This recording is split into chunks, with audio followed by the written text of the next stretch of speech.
వకీలు కథ. ఇప్పుడు మరొక చిన్న కథను వినండి. నాసిక్లో ప్రఖ్యాతి చెందిన ఒక వకీలు ఉన్నాడు. అతని పేరు బాపు సాహెబ్ ధూమాల్. అతను బాబాకు మంచి భక్తుడు. ఆ రోజు కేవలం బాబాను దర్శించడానికే షిరిడీ వచ్చాడు. అతను త్వరగా బాబా దర్శనం చేసుకొని బాబాకు నమస్కరించి బాబా నుండి ఊది ఆశీస్సులు గ్రహించి వెంటనే తిరిగి వెళ్ళిపోదాం అనుకున్నాడు. తిరుగు ప్రయాణంలో ధూమాల్ నీఫాడ్లో ఆగవలసి ఉంది. అక్కడ అతను ఒక ముఖమద్దమును వినవలసి ఉంది.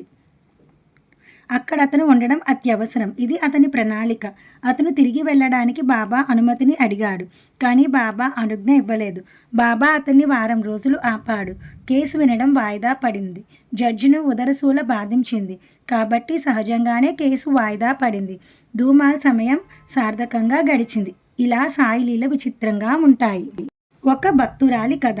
నిమోన్ గ్రామంలో నానాసాహెబ్ నిమోన్కర్ అనే ఒక వతందారుడు ఉండేవాడు. అతను మాధవరావుకు పెద్దనాన్న, వయోవృద్ధుడు. అతని ధర్మపత్ని నిష్ఠగలది, భక్తురాలు. వారికి సాయి ఇష్టదేవత. వారు షిరిడీలో ఉంటున్నారు. సాయి చరణాల్లో వారికి పూర్ణ విశ్వాసం ఉంది. వారు బ్రహ్మముహూర్తంలో లేస్తారు, ప్రాతస్నానం చేస్తారు, తమ పూజలు చేసుకుంటారు.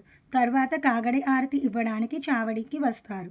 అతను బాబాను లెండికి తీసుకువెళతాడు. మరలా వెనక్కు మసీదుకు తీసుకువస్తాడు.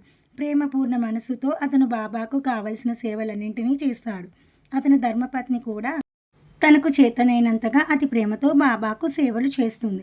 దినమంతా అక్కడే ఉంటుంది. వారు తమ ఇంటిని కేవలం స్నానపానాలకు, స్వయంపాకానికి మాత్రమే వినియోగించుకుంటారు, లేదా రాత్రులు పడుకోవడానికి వాడుకుంటారు. ప్రేమగల ఆ దంపతులు తమ మిగతా కాలాన్నంతా, అంటే ఉదయం, మధ్యాహ్నం, సాయంకాలం, సంధ్యా సమయం అంతా బాబా వద్దే గడుపుతారు. నానా భార్య బేలాపూర్కి వెళ్ళవలసి వచ్చింది. వారి కుమారుడు స్వల్పంగా జబ్బు పడ్డాడు అక్కడ.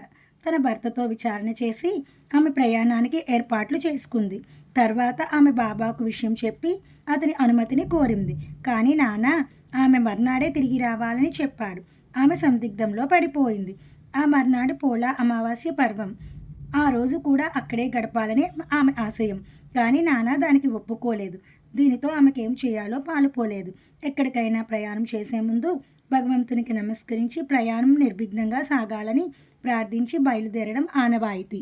షిరిడీలో కూడా ఈ సంప్రదాయాన్ని పాటించేవారు. కానీ అక్కడ సాయియే వారి దైవం. ఎంత తొందరగా ఉన్నా కనీసం బయలుదేరే ముందైనా వారు బాబా పాదాలకు నమస్కరించుకునేవారు. ఈ అలవాటు ప్రకారం బాబా సాటేవాడే ముందు క్షణకాలం నిలబడినప్పుడు ఆమె బాబా పాదాలకు నమస్కరించింది. నానాసాహెబ్ నిమోన్కర్ మరికొంతమంది పెద్దలు, చిన్నలు బాబా దర్శనం కోసం అక్కడ వేచి ఉన్నారు. వారు కూడా బాబాకు నమస్కరించారు. వారందరి ముందు, అందులో విశేషంగా నానా సమక్షంలోనే బాబా సమయోచితంగా ఆమెతో వీలైనంత త్వరగా వెళ్ళు, మనసులో ఎంత మాత్రం చింత పెట్టుకోకు అని చెప్పాడు బాబా. ఎలాగూ వెళ్తున్నావు కాబట్టి బేలాపూర్లో 4 రోజులు సుఖంగా తీరికగా ఉండు. అందరినీ కలుసుకో, అందరినీ పలకరించు. ఆ తర్వాతే షిరిడీకి తిరిగిరా అన్నాడు బాబా. అలా బాబా మాటలు ఆమెకు ఊహించలేనంత మనశ్శాంతినిచ్చాయి.